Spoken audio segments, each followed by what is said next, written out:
Good evening, everyone.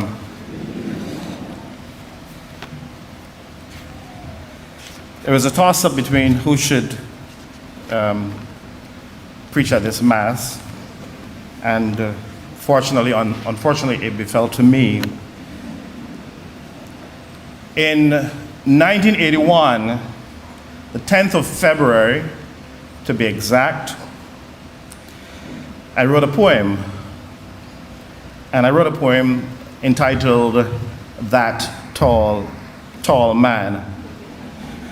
I had forgotten about this poem, and last night, as I was struggling to prepare this sermon for this evening, I remembered I was 17, going through, when you're 17, all the challenges you have as a 17-year-old. And everything that was happening to me, I wrote in poetry. And my poetry every line had to rhyme. So even if it didn't make sense, it still had to rhyme. And so I don't know if Father Paul knows that I wrote a poem about him, but I did. And this is what I said. It will sound corny, believe me. So I said, and there is this man who tall and straight stands. He is always on a plane and a red car, which takes him near and far. He's special to many people and is respected wherever he travels. He's a man who understands us youth, for he was one of us too. His name is Father Paul. A godly man, he can be called. A man who is trying to lead God's people to get a life eternal. He can be found in Black Rock. That's where he usually takes stock of all activities going on from morn to morn.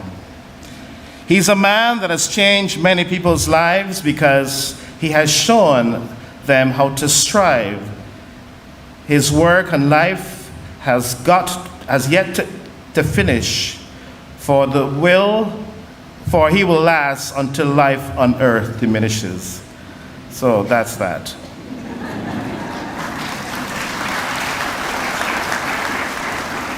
So I've had this book since 1981, Trinidad Exercise Book, poetry by Charles Dominique. And don't ask me to share any more with you. It is wonderful to be here, isn't it? How wonderful it is for us to be here celebrating with Father Paul on his anniversary of priestly ordination. 40 years is a long time to be doing the same thing. There's some people that give up even before they've begun. And even though it is 40 years of priesthood, it has been a journey of change, of growth, of constant realigning so as to remain committed to the promises made to God before the Bishop Dixon in St. Vincent, when the dioceses were one, and all those who are present there, and all of us whom have encountered him along the way over these 40 years. I remember my first meeting with Father Paul. I was younger than 17 at the time, and he came to celebrate his first Mass after ordination at St. Dominic's Church. And it was the first time we were seeing or hearing him preach, and there was a freshness and a zeal that came from his mouth. He exuded a sense of self-assurance. I'm not sure that has remained, though, because Father Paul is always, when you see him here at all these Mass, he's always shying away. He always wants to hide in the corner. So I'm not sure, again, about the self-assurance. But when I first met him, that's what it was. And there was a warm personality which has remained. And that personality has been drawing people in since. He connected especially with the young people of the diocese. And to this day, many of us can speak of the various experiences that we've had with him. And even when he challenged us, we always felt a sense of love and concern that he had for us. Father Paul, in my case, he always liked to tell me what to do. And I said to him, Father Paul, leave me alone. Leave me alone. You always telling me what not to do. But he will tell you that when I told him, leave me alone, that I felt so lost that I wanted him to interfere with me. But Father Paul, I don't care what you say, you can tell everybody, but that's not true. Some of us here would remember when we used to have parties in the house in Black Rock. All the furniture moved out to the house, and young people having a party with the lights kind of dimmed, well, very dimmed, and dancing, to songs that were a bit, rent-a-tile type songs, and Father Paul, and I have some keys here actually. So Father Paul would, he was like a hawk. So if we were too close, Father Paul, he would come and stand next to you, and he have his keys, and he will stand with the keys behind his back, and he will shake the keys, right? So when he shook the keys, you were too close, so you got to separate a little bit. But we were still able to have fun and enjoy ourselves, despite the fact that, because he was concerned, young people together, you know how that is. We were all young together.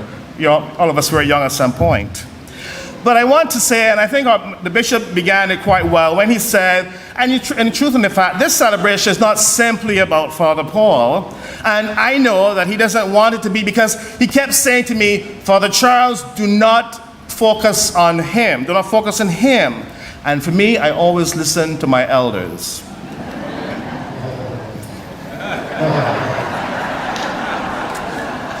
This celebration is really about all of us. He is who he is, partly because of us, the people that he has encountered. And even as he has affected our lives, his life has also been affected by us. It has been a reciprocal relationship, a blending of minds and ideas, of experiences, of spirits. His priesthood is our priesthood as well. His yes to God in his priesthood means that he stands in the person of Christ, offering up the sacrifice of the Mass for God's people. He is leading people to God. It is he and the priest who is appointed to act on behalf of people in relation to God, to offer up the gifts and sacrifices for sin. But each of us, we and you in your own way, participate in the priesthood of Christ, in what we may call the common priesthood. Some of us here are as ordained ministers, and you, the laity, in the common priesthood. So we are all called to be priests, because we all share in the priesthood of Jesus Christ by virtue of our baptism. But his 40 years of ministerial priesthood is reflected in those of us up here who some of us have been ordained for a much shorter time, and some have been ordained even for longer than 40 years. And so it is a celebration of those who live in the common priesthood in you as the laity. It is a reminder also that the ordained priest does not have more access to God than the other people, than you, who share in the common priesthood, because everyone has actually equal access to God.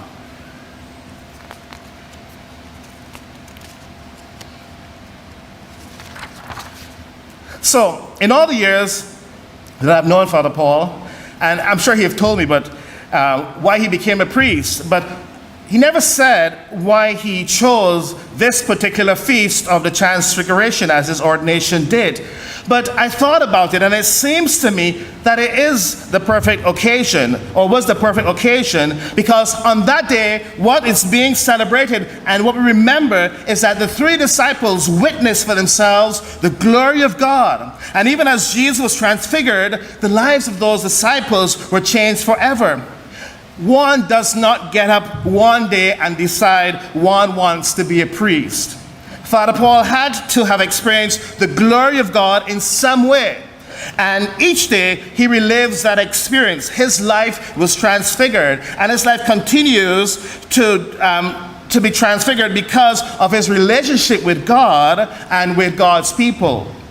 The bishop asked why you were here, and you said, because of him. All of us are here because of him, but all of us, again, are here because of priesthood. He has experienced something of the divinity of Christ, and he expresses it through his priesthood, the way he lives his life, also in the way that he interacts with the people that he encountered in various walks of life, and here in Barbados and other parts and other places where he has traveled. And he has seen the light. He too becomes the light for others so that they too can see the splendor of God. And we hear the voice of God saying, "This is my son, the chosen one. Listen to him." And we listen to him. We may not always agree with him, but we listen to him. Today then, in this wonderful celebration where we have come to thank God for the life and the priesthood and the witness of his son, our brother, what other things can we say of Father Paul? What other things can we say? What's that, sorry? He plays music? He sings. What other things can we say of him besides the fact that he's our brother, he's our friend? He's a lovely person. Only one person saying. However, whatever we say about him, but let us be mindful that in this feast, we are all challenged to look with the eyes of faith, with our ears open to hear God speaking to us through one whom he has called and who answered and continues to answer that call each day of his life. Each of us, as we live out the priesthood to which we have been called, each of us have to be open to the wonderful and miraculous ways God makes himself known to us. When Father Paul answered that call, he didn't know what would happen when he set out on that journey. None of us know what the next day is going to bring. He still does not know what God has in store for him. But because we've all seen the way that he has lived his life, that he has allowed God to guide his life, we know that God will sustain him in his priesthood. And we can only pray that God will grant him many more years of priestly ordination, and we look forward to being back here 10 years in the future to celebrate his 50th anniversary.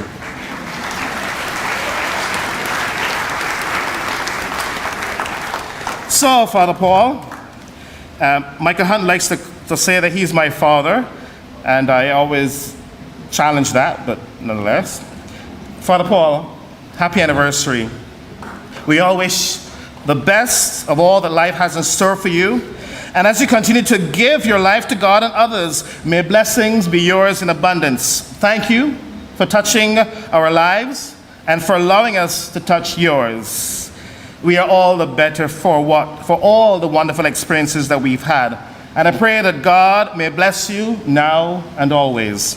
And in his own words, he likes to say, "I tried." And so, Father Paul, keep trying, and the Lord will continue to bless you in your trying. And so we say, praise God from whom all blessings flow.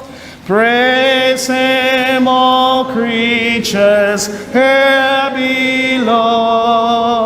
Praise him above, ye heavenly hosts. Praise Father, Son, and Holy